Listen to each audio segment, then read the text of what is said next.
Preceded by security, the future First Lady at his side, Guatemala's president-elect relaxed in his stride.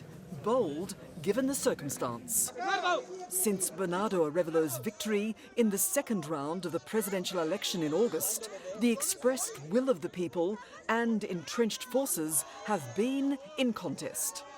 This alliance in which converge the political elite, economical elites, criminal elites are losing the grip of power. So this is why it's been so difficult.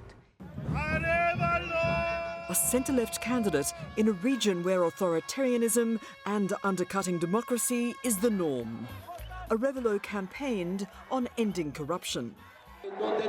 Our votes are the seeds that will make the ballot boxes bloom, he promised. Seed, Semilla in Spanish, being the name of his party.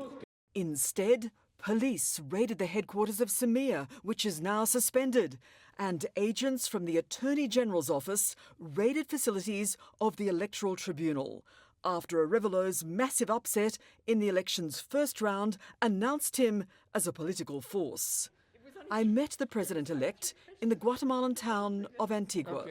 The transparency of the elections has been established without any doubt, nationally and internationally, and there isn't any justification to claim that there has been a fraud or anything. And yet the people who are about to lose power insist on trying to create this fiction, but it is nonsense. We come from an electoral process in which candidates were cancelled. Whenever a candidate made it to the first, second, or third place in the poll, it was cancelled. So nobody saw him coming, not even themselves. What the United States sees coming when it looks to its southern border are migrants in record numbers. 2.4 million over the past year. More than 220,000 Guatemalans encountered by US border control alone. Meaning Guatemala is a nation the Biden White House can ill afford to ignore. Senior State Department official Brian Nichols has already been in Guatemala to meet the president-elect, Arevalo responding with his own Washington visit.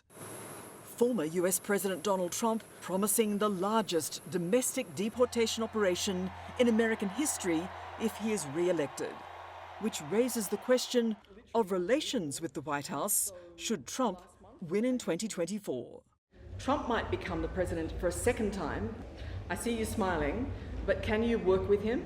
Would you need to? Well, yes, I think that if he comes to be the president, we will need to work, yeah.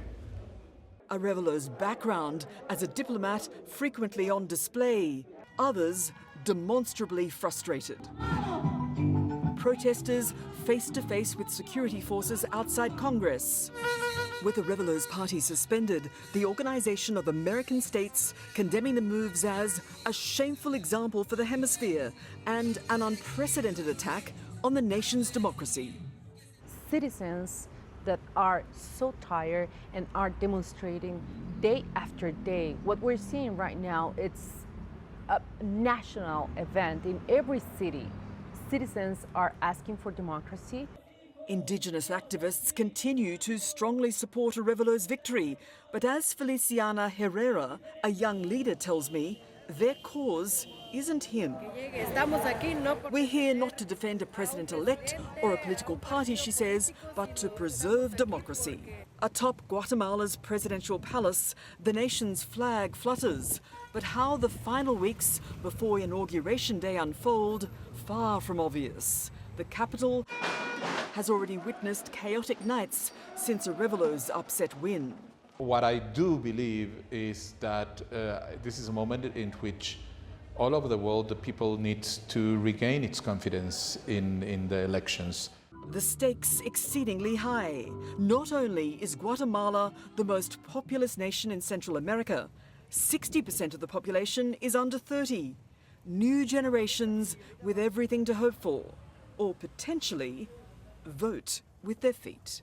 In Antigua, Guatemala, Prue Luan, SBS World News.